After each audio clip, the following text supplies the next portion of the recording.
Hello. आज class 12th chemical kinetics पे video बना रहा हूँ। बेसिक्स ऑफ काइनेटिक्स, केवल इसमें फॉर्मूले बताऊंगा, कहाँ कौन सा फॉर्मूला यूज़ करते हैं वो बताऊंगा। उसके बाद आप अपने न्यूमेरिकल से अटेंड कर सकते हैं। ठीक है,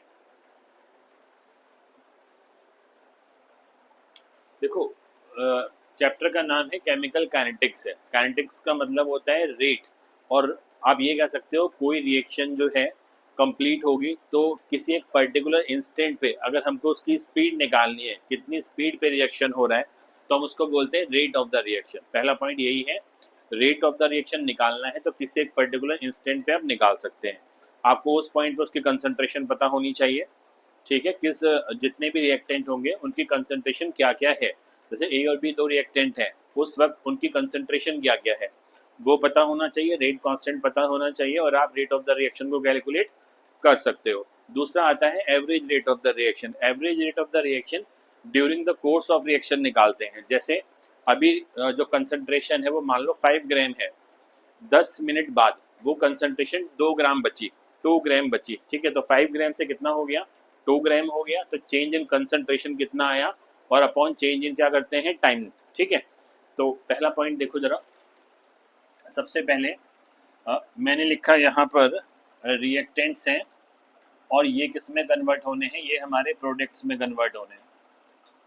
तो रिएक्टेंट्स अगर प्रोडक्ट्स में कन्वर्ट होंगे तो लिखने का तरीका क्या होता है हमारे पास, minus d are upon D t, rate of change of concentration of the reactant, this is proportional to original concentration। ठीक है, और पावर में क्या लेके चलेंगे, n। n क्या होता है यहाँ पर, n is the order of reaction, n is the order of reaction होता है। अब आपको ये पता है अगर n बढ़ेगा, किसी चीज की पावर बढ़ेगी तो रेट ऑफ द रिएक्शन बढ़ेगा, लेकिन जब कंसंट्रेशन 1 से बड़ी होनी चाहिए। अगर कंसंट्रेशन 1 से छोटी हुई तो रेट ऑफ द रिएक्शन क्या होगा, डिक्रीज होगा। जैसे 0.1 की पावर 2 है, तो 0.1 की पावर 2 है तो 0.1 इंटू 0.1 करेंगे तो 0.02 आएगा। ठीक है, सॉरी 0.01 आएगा। जैसे ये वाला है, देखो मैंने यहाँ पर लिखा माइनस डी आर अपॉन क्या लिखा मैंने, D T is equal to constant लगाया के और यहाँ पर लिखा आर, पावर पे लिखा एन। इस के को क्या बोलते हैं, रेट कांस्टेंट बोलते हैं, रेट कांस्टेंट बोलते हैं। ठीक है, और इट जो डिपेंड करता है के, ये ओनली किस पे डिपेंड करता है, ओनली टेम्परेचर पे डिपेंड करेगा। केवल किस पे डिपेंड करेगा, टेम्परेचर पे। और अगर टेम्परेचर बढ़ता है तो हमारा जो के का वैल्यू है वो भी क्या हो जाएगा, बढ़ जाएगा। ठीक, अब जैसे पहले एग्जांपल लेके चलते हैं, फॉर जीरो ऑर्डर रिएक्शन के लिए लेके चलते हैं, फॉर जीरो ऑर्डर रिएक्शन के लिए। तो जीरो ऑर्डर है तो माइनस डी आर अपॉन कितना आएगा, यहाँ पर डी टी आएगा, दिस इज इक्वल टू के आएगा, और आर की वैल्यू कितनी आ जाएगी, 0। ठीक है, अब माइनस यहाँ पर क्या लिखा मैंने, D R is equal to लिखा मैंने के, किसी की पावर 0 1 ही होता है तो यहाँ पर कितना आ जाएगा, डी टी आ जाएगा। ठीक है, हाँ ठीक है, माइनस डी टी। तो अब यहाँ पर क्या करना है, इंटीग्रेट करना है। किसके रिस्पेक्ट में करना है वो भी देखो। अब जरा, जब मैं इसे इंटीग्रेट करूंगा दोनों साइड्स को, यहाँ डी टी है तो टाइम अगर 0 है तो ओरिजिनल कंसंट्रेशन होगी ना, जब टाइम 0 है तो R naught is the original concentration. T time बाद कंसंट्रेशन कितनी हो गई, आर हो गई।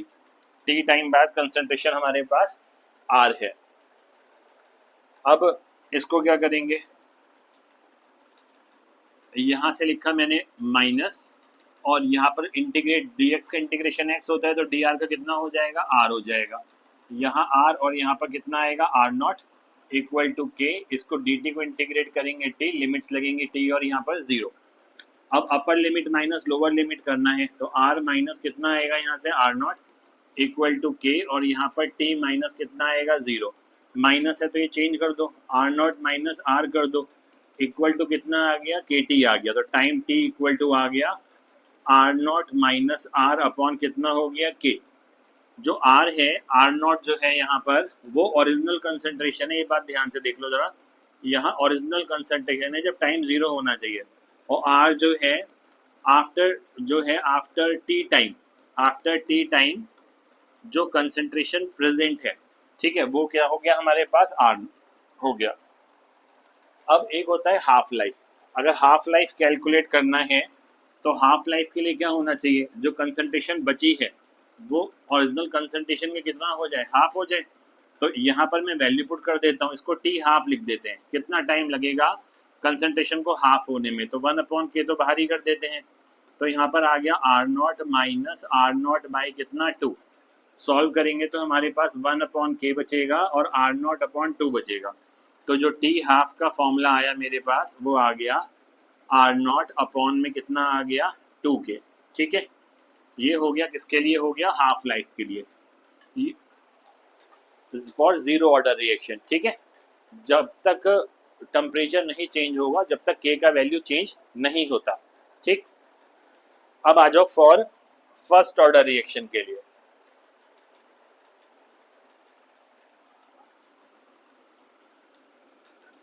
फॉर फर्स्ट ऑर्डर रिएक्शन जैसे जैसे ऑर्डर बढ़ेगा वैसे वैसे रेट ऑफ द रिएक्शन बढ़ना चाहिए। तो अब जैसे मैंने लिखा है यहाँ पर माइनस dr/dt लिखा था हमने यहाँ पर, दिस इज इक्वल टू क्या लिखेंगे हम यहाँ पर k, और यहाँ क्या लिखेंगे r, और r की पावर इस बार क्या लिखेंगे 1। तो माइनस dr/ में कितना आएगा r, this is equal to k, और यहाँ पर कितना आएगा dt आ जाएगा। ठीक है, एक मिनट मैं AC ऑन कर दूँ।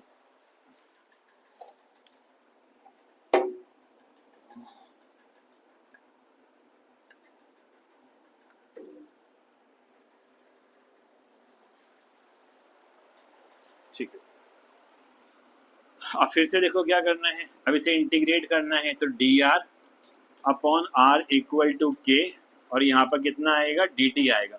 जब यहाँ टाइम 0 है तो ओरिजिनल कंसंट्रेशन कितनी है R0, जब टाइम t है तो यहाँ क्या बचेगा r बचेगा। तो अब ये तो इसका इंटीग्रेशन तो ये हो जाएगा 1/x का log x होता है r, और यहाँ से R0, this is equal to k, और यहाँ पर t बचेगा तो t, और यहाँ पर कितना आएगा 0 आएगा।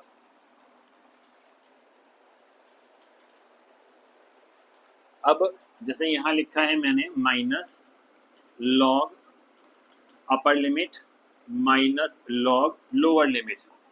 ठीक है, this is equal to k, और यहाँ पर t माइनस कितना आएगा 0, माइनस इनको चेंज कर दो जरा।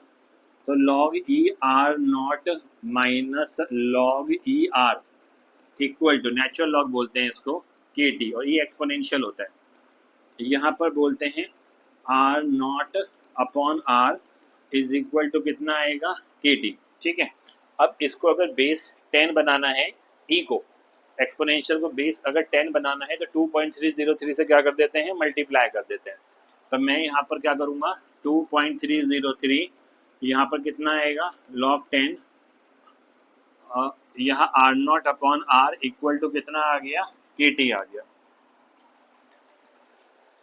अब अगर यहाँ देखें तो t निकालना है अगर, तो 2.303 अपॉन में k, और log फॉर्मूला लगेगा R0 अपॉन क्या लगेगा R लगेगा, ये वाला फॉर्मूला यूज करेंगे।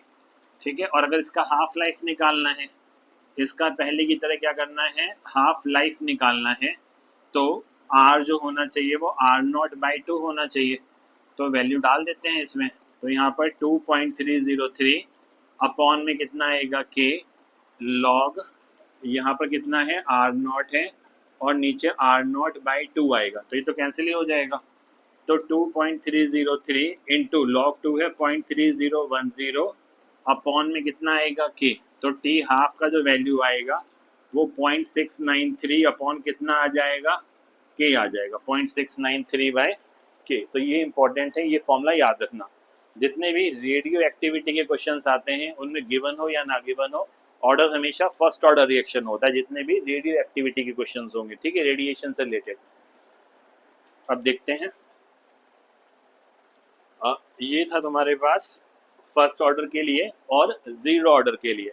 अब नेक्स्ट आता है average rate of the reaction क्या है, और रेट ऑफ द रिएक्शन कैसे लिखते हैं। देखो, अगर मुझे एवरेज रेट निकालना है, फॉर्मूला एक ही है, कंसंट्रेशन ऑफ रिएक्टेंट जो डिक्रीज होता है तो लिखते हैं minus change in concentration of reactant upon change in time.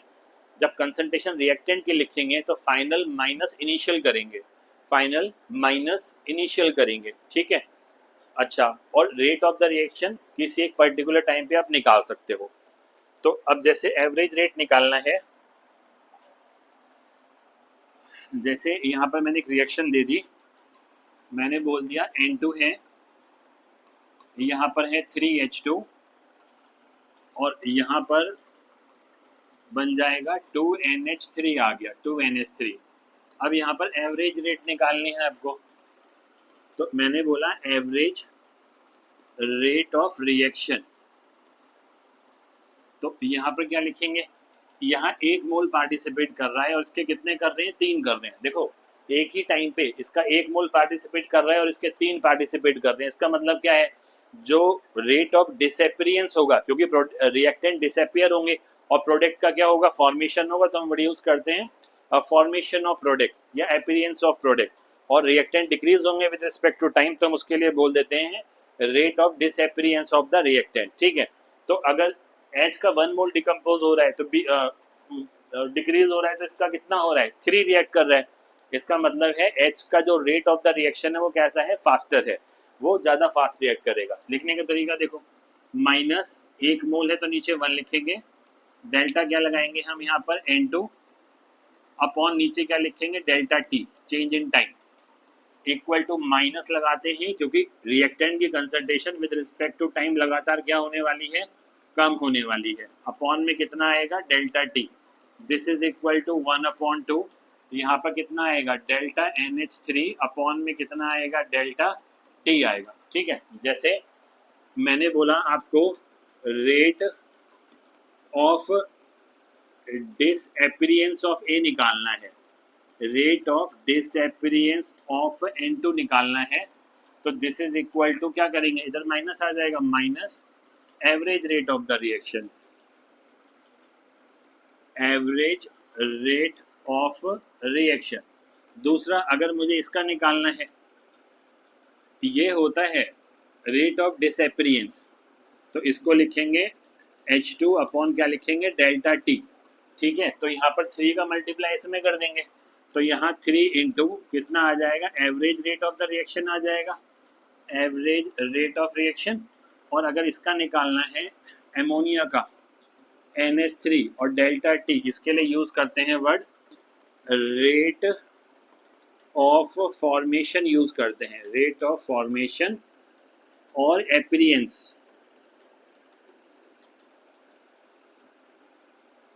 Of this is equal to 2 into this is average rate of reaction, average rate of reaction use करते हैं। ठीक है, तो इस तरीके से मैं average rate of the reaction किसी भी रिएक्टेंट का निकाल सकता हूँ। ठीक,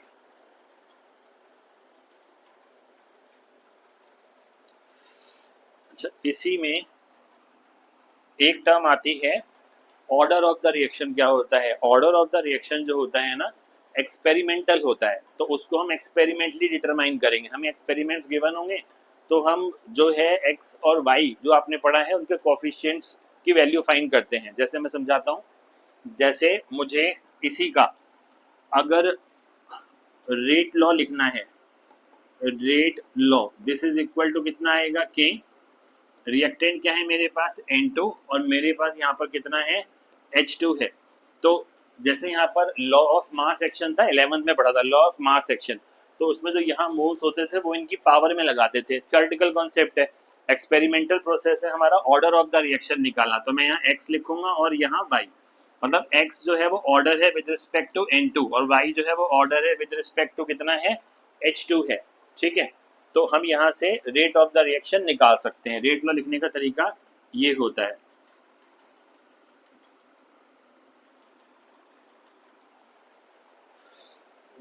दूसरा आता है एक रेट कांस्टेंट। ठीक है, रेट कांस्टेंट मतलब के किस पे डिपेंड करता है, टेम्परेचर पे डिपेंड करता है। तो उसके लिए क्या एक्सप्रेशन होती है और कैसे सॉल्व करना चाहिए वो देखो। आर्हेनियस इक्वेशन बोलते हैं, उसके लिए बोलते हैं हम यहाँ पर के, यहाँ पर ए, एक्सपोनेंशियल की पावर ये एक्टिवेशन एनर्जी और अपॉन RT। तो हम यहाँ पर क्या लिखेंगे, लॉग के, दोनों साइड लॉग ले रहे हैं, तो यहाँ पर आ जाएगा हमारे पास EA अपॉन कितना, RT। यहाँ से फिर हमने क्या लिखा कि यहाँ पर log a प्लस बी का फॉर्मूला लगा दिया, तो log a हो गया और यहाँ पर log b हो गया माइनस ई ए अपॉन कितना आर टी। अब यहाँ पर हमारे पास है log e के, नेचुरल लॉग बोलते हैं, और यहाँ पर हम क्या लिखेंगे इसको, ये वाली पावर आगे आएगी, तो यहाँ आ जाएगा माइनस का ई ए अपॉन में कितना आएगा आर टी, और यहाँ से log ये 1 हो जाएगा हमारे पास। ठीक है, तो इसको 10 में कन्वर्ट करना है, बेस 10 बनाना है, तो 2.303 से क्या करते हैं, इसको मल्टीप्लाई कर देते हैं। So this is equal to log minus E A upon कितना आर टी।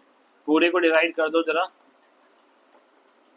कि यहाँ पर log 10 base 10a minus E A upon में 2.303 कितना आएगा, आर टी आ जाएगा। ठीक है, एक एक्सप्रेशन तो मेरे पास ये आ गई, ये आपको याद रखनी है, ये वाली। ई ए क्या है हमारे पास, एक्टिवेशन एनर्जी है, टी टेम्परेचर है और केल्विन में होना चाहिए, टी टेम्परेचर है केल्विन में होना चाहिए। ये कांस्टेंट है, प्री एक्सपोनेंशियल फैक्टर भी बोलते हैं इसको, प्री एक्सपोनेंशियल फैक्टर, क्योंकि एक्सपो फैक्टर, क्योंकि जो हमने इक्वेशन लिखी थी k equal to A E minus E A upon R T, इस एक्सपोनेंट से पहले आ रहा है, इसलिए इसको बोलते हैं pre exponential factor, constant value होती है। अच्छा, अगर मैंने कहा टेम्परेचर बढ़ेगा, अगर टेम्परेचर T1 है तो रेट कांस्टेंट कितना है, K1। अगर टेम्परेचर बढ़ गया, मान लो T2 हमारा बढ़ गया, तो K2 भी क्या हो जाएगा, हमारा रेट कांस्टेंट बढ़ जाएगा। रेट कांस्टेंट अगर बढ़ता है तो speed, rate of the reaction भी बढ़ती है। ठीक है, ये मतलब है। तो इसी में मैं वैल्यू पुट कर रहा हूँ। देखो, दो एक्सप्रेशन बनाई मैंने, log K1 log A E A upon 2a3RT1 कर दिया, ऐसे पहली एक्सप्रेशन हो गई। अब दूसरा टेम्परेचर जब T2 है तब के लिए लिख के देखो जरा, तो यहाँ पर कितना आएगा, माइनस दिस और 2.303 आर कितना आएगा, T2 आएगा, सेकेंड एक्सप्रेशन है। अब मुझे ये पता है K2 की वैल्यू बड़ी है, किससे बड़ी है, K1 से बड़ी है। क्यों, क्योंकि टेम्परेचर के बढ़ने से K का वैल्यू क्या होता है, बढ़ जाता है। ठीक है, तो अब इसको कैसे लिखेंगे वो देखो जरा। इसको लिखने के लिए मैं दोनों को माइनस करता हूँ। मैंने क्या करा, सेकंड में से फर्स्ट वाली मैंने माइनस कर दी, ये तो कैंसिल ही हो जाएगा। तो यहाँ से हमको क्या मिलेगा, log K2 माइनस का log K1 इक्वल टू यहाँ पर ई ए अपॉन 2.303 आर T1, ये पॉजिटिव हो गया ना, और यहाँ पर ई ए अपॉन 2.303 आर कितना आएगा, T2 आ जाएगा। तो यहाँ पर ई ए अपॉन 2.303 आर, यहाँ पर 1/T1 माइनस 1 कितना होगा, T2, और यहाँ से कितना आएगा, log K2 अपॉन कितना आएगा, K1 आ जाएगा। ठीक है, एक फॉर्मूला आपको ये याद रखना है।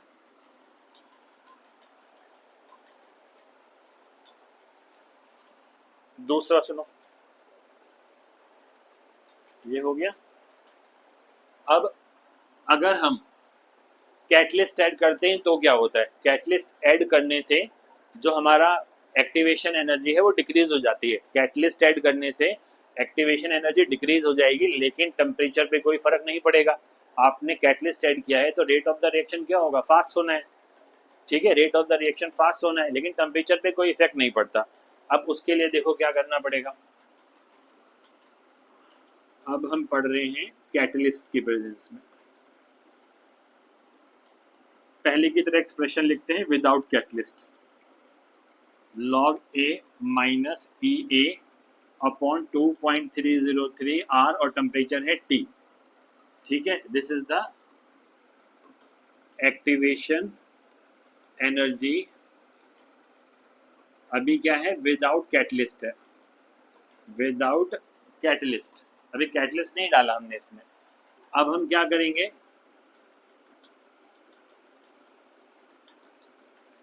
अब हम इसमें कैटलिस्ट ऐड कर देते हैं।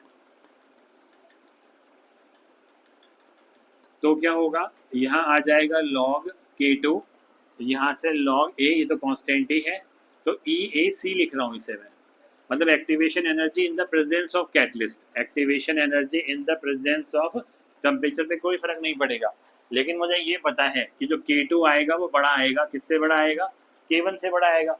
अगर देखो कोई रिएक्शन विदाउट कैटलिस्ट 10 मिनट में हो रही है, 10 मिनट में आपने कैटलिस्ट डाला तो रिएक्शन जो है वो 4 मिनट में हो रही है, इसका मतलब क्या है, स्पीड बढ़ गई होगी रिएक्शन की, तो K2 का वैल्यू ज़्यादा होना चाहिए, तो बड़े में से छोटा माइनस करेंगे।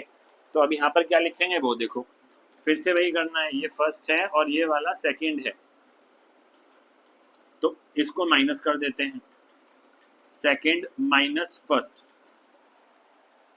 तो यहाँ से हमारा क्या आ जाएगा, log K2 माइनस का log कितना K1, और यहाँ पर EA ये प्लस हो जाएगा ना, तो 2.303 RT माइनस EA अपॉन में 2.303 RT आ जाएगा। ठीक है, अब जैसे मैंने यहाँ लिखा log K2 upon K1, this is equal to EA upon minus EC, यहाँ पर 2.303 RT लिखा। ठीक है, ये याद रखना है आपको, कैटलिस्ट के प्रेजेंस में क्या होगा, K2 और K1 पे क्या फर्क पड़ेगा। अच्छा, कभी भी ना log K2 minus log K1 मत करना, इसको उधर ले जाना, तो ये उधर जाकर क्या बन जाएगा, K2 upon K1 equal to ये आ जाएगा एंटी लॉग में, दिस इज एंटी लॉग में EA माइनस EC अपॉन में 2.303 कितना हो जाएगा, RT हो जाएगा। तो हमारे पास आ जाएगा K2 upon K1 is equal to जो भी आएगा, तो K2 इज इक्वल टू कितना हो जाएगा, K1 कितने टाइम्स बढ़ गई वो पता पड़ जाएगा। जैसे मैंने कहा रेट कांस्टेंट जो है K2 वो 2 टाइम्स आया K1 के, इसका मतलब जो स्पीड है वो 2 टाइम्स हो गई, जितना रेट कांस्टेंट बढ़ेगा उतना ही स्पीड बढ़ेगा। ठीक है, अब अगर ग्राफ प्लॉट करा जाए, अभी हमने सीखा था log K is equal to log A minus का EA एक्टिवेशन एनर्जी है R, और यहाँ पर T बढ़ा था। अगर इसका ग्राफ बनाएं, यहाँ पर 1/T ले लें x एक्सिस पे और y पे log K ले लें, है ना, तो क्या होगा वो देखते हैं। जैसे 1/T 0 है, अगर 1/T को ये वाला पार्ट अगर 1/T पूरा 0 कर दो तो यहाँ पहुँच जाएंगे। ठीक है, तो ये क्या हो जाएगा, y इंटरसेप्ट हो जाएगा ना, देखो समझो जरा, y इक्वल टू क्या होता था, mx प्लस c होता था, इसको बोलते थे y इंटरसेप्ट, मतलब y पे लाइन कहाँ काट रही है,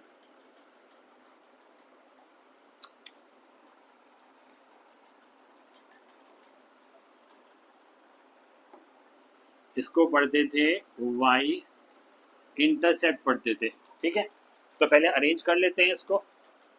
हाँ ठीक है, log कितना आएगा, k equal to minus EA upon 2.303 R 1/T, और प्लस कितना आएगा, log A आ जाएगा। अगर 1/T को 0 पुट कर दूं यहाँ, तो ये सारा 0 हो गया, तो ये किसके बराबर आ जाएगा, log A के बराबर आ जाएगा, तो कहीं यहाँ होना चाहिए, तो 0 कामा कितना आ जाएगा, log A।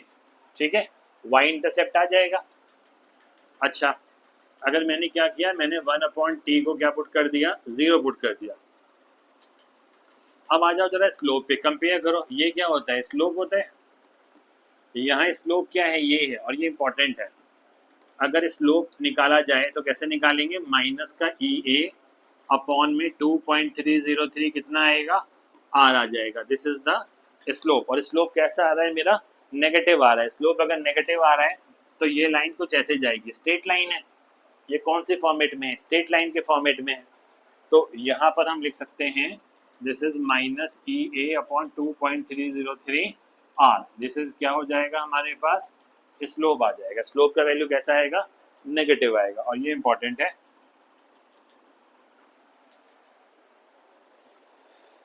और हाँ, एक चीज और बची है इसमें, आपने एक फॉर्मूला पढ़ा था K equal to A, minus E A upon क्या पढ़ा था, आर टी पढ़ा था। अगर फ्रैक्शन ऑफ मॉलिक्यूल्स निकालने को बोले आपसे, फ्रैक्शन ऑफ मॉलिक्यूल्स,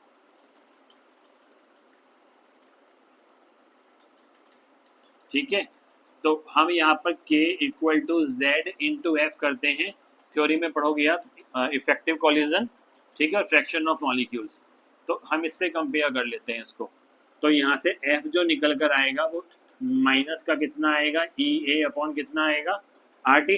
तो मैंने क्या लिखा है यहाँ पर, log f equal to minus का E A upon R T log base, ये अभी बताया था 1 हो जाएगा। तो जब मुझे f निकालना है यहाँ से, अच्छा पहले तो इसे कन्वर्ट करना पड़ेगा उसमें, 2.303 बेस 10 बनाना पड़ेगा। This is equal to minus E A upon कितना, आर टी। तो f निकालना है तो क्या करेंगे, पहले इसको नीचे ले जाएंगे, तो माइनस ई ए अपॉन 2.303 कितना आ गया, आर टी, और बाद में लॉग उधर ले जाएंगे तो क्या बन जाएगा, ये वाला एंटी लॉग बन जाएगा, एंटी लॉग बन जाएगा। तो मतलब आपका डायरेक्ट फॉर्मूला याद करेंगे, एंटी लॉग। अगर ड्राइव पेपर में भूल जाओ तो आप ड्राइव भी कर सकते हो। यहाँ पर 2.303 आर टी, ये आ जाएगा हमारे पास फ्रैक्शन ऑफ मॉलिक्यूल्स निकालने के लिए, ठीक है।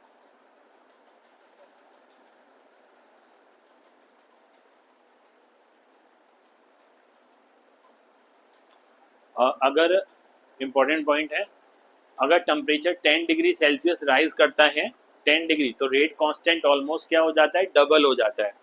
अगर टेम्परेचर 10 डिग्री राइज करेगा तो क्या होगा, रेट कांस्टेंट जो होगा वो हमारे पास डबल हो जाएगा, ठीक है, मतलब स्पीड डबल हो जाएगी। नेक्स्ट वीडियो में मैं कुछ न्यूमेरिकल प्रैक्टिस कराऊंगा केमिकल काइनेटिक्स चैप्टर की, ठीक है। एक बार कोशिश आप भी करेंगे इसे सॉल्व करने का। अच्छा एक चीज़ और है, वो रह गया, बता देता हूँ।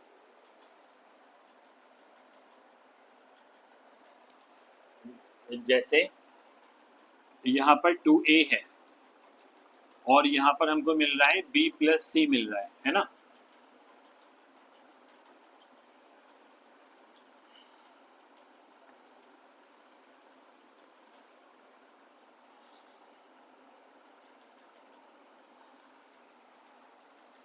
उससे पहले एक चीज देख लेते हैं थोड़ा सा,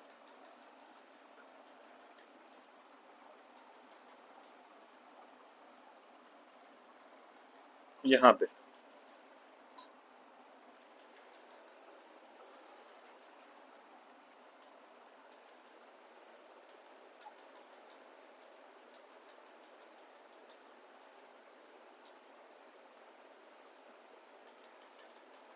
यहाँ एक चीज थोड़ा समझने की है, वो देख लो जरा। अगर ये मैंने कहा रेट ऑफ द रिएक्शन है ना, मैंने कहा रेट ऑफ रिएक्शन निकालना है, तो रेट ऑफ रिएक्शन क्या लिखा आपने, minus d are upon D t लिखा है, minus d are upon D t. अब फर्क देखना, minus d are upon D t में आर का क्या होगा हमारे पास, change in concentration upon time होगा। तो मतलब कहने का ये हो गया, बच गया, ठीक है, ये कितना हो गया, कंसंट्रेशन है तो मोल पर किस में नापेंगे, लीटर में, और टाइम किस में नापेंगे, सेकंड में। तो जो यूनिट होती है, जो यूनिट होगी, unit for rate of reaction, rate of reaction ये फिक्स होती है, ऑर्डर पे डिपेंड नहीं करती, मोल, लीटर इनवर्स, और यहाँ पर कितना आएगा, second inverse. Rate of the reaction की यूनिट हमारे पास फिक्स है, लेकिन जो हमारे पास ये वाला फॉर्मूला है, इसको देखो जरा, अगले पेज पे आता है।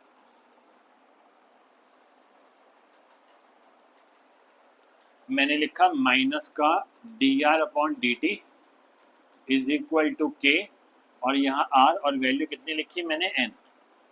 अब जो रेट कांस्टेंट है ना, ये वाला जो यहाँ पर रेट कांस्टेंट है, इसकी वैल्यू ऑर्डर के हिसाब से बदलती रहती है। इसकी जो वैल्यू है वो ऑर्डर के हिसाब से क्या होगी, चेंज होगी। तो कैसे पहचानेंगे, मान लो उस मैं एक पहले समझाता हूँ फिर पूछता हूँ। जैसे यहाँ पर ये है तो इसको मैंने क्या लिखा, मोल, यहाँ मैंने लिखा लीटर और यहाँ लिखा मैंने सेकेंड। ये के है और ये मोल पर लीटर आएगा क्योंकि केवल रिएक्टेंट है, तो मोल पर लीटर लिखेंगे यहाँ पर। तो के निकालना है आपको। तो यहाँ देखो मोल है, पावर अभी 1 है, ये नीचे जाएगा, ऊपर लेकर जाएंगे तो n, ऐसे लीटर इधर जाएगा तो पावर में n -1 और यहाँ पर सेकेंड कितना आ गया -1। This is the unit for rate constant. Unit for rate constant है, यूनिट है रेट कांस्टेंट के लिए। तो जैसे मैंने कहा फॉर n इक्वल टू 0 है, 0 का मतलब होता है